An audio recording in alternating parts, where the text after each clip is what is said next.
അഹമ്മദാബാദിൽ വിമാനം തകർന്നു വീണ് അനേകരുടെ ജീവനെടുത്ത ദുരന്തത്തിൽ അനുശോചനവും പ്രാർത്ഥനയുമായി ലയോ 14 മാർപ്പാപ്പ.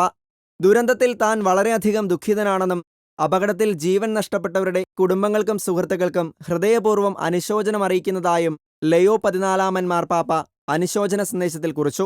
മരിച്ചവരുടെ ആത്മാക്കളെ സർവശക്തന്റെ കാരുണ്യത്തിന് സമർപ്പിക്കുകയാണ്. രക്ഷാപ്രവർത്തനങ്ങളിൽ ഏർപ്പെട്ടിരിക്കുന്നവർക്ക് വേണ്ടി പാപ്പ പ്രാർത്ഥന വാഗ്ദാനം ചെയ്യുകയാണ്. ലയോ പാപ്പയ്ക്ക് വേണ്ടി കർദിനാൾ സ്റ്റേറ്റ് സെക്രട്ടറി പിയാട്രോ പരോളിൻ സന്ദേശത്തിൽ അറിയിച്ചു.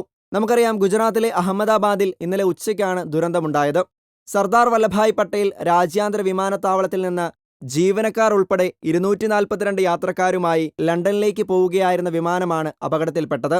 AI-171 ബോയിംഗ് 787-8 ഡ്രീം ലൈനർ വിമാനം ടേക്ക് ഓഫിന് തൊട്ടു പിന്നാലെയാണ് അപകടത്തിലായത്.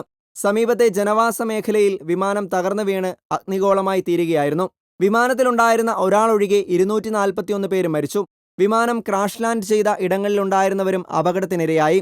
ആരോഗ്യ പ്രവർത്തകരും മറ്റു രക്ഷാപ്രവർത്തകരും ഇപ്പോഴും ശ്രമങ്ങൾ തുടരുകയാണ്. പ്രിയപ്പെട്ടവരുടെ അകാല വേർപാടിൽ ദുഃഖിക്കുന്ന സഹോദരങ്ങൾക്ക് വേണ്ടി നമുക്ക് പ്രാർത്ഥിക്കാം.